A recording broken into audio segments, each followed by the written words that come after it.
One last question, if I may. One last question, Mr. Chair, Senator Risa.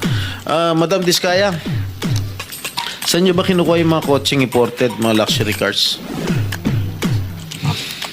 Ang balita ko, dun sa interview mo, binili mo yung isang Rolls Royce dahil nagandahan ka sa payong. Tama ba? Sir, yes po. Samantalang, ilan yung luxury cars mo?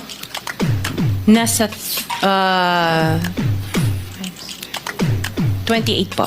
28 lang. Yes. Ano ito mga ito? Rolls Royce, Ferrari. I don't have a Ferrari. Ano yung mga luxury cars? Lamborghini.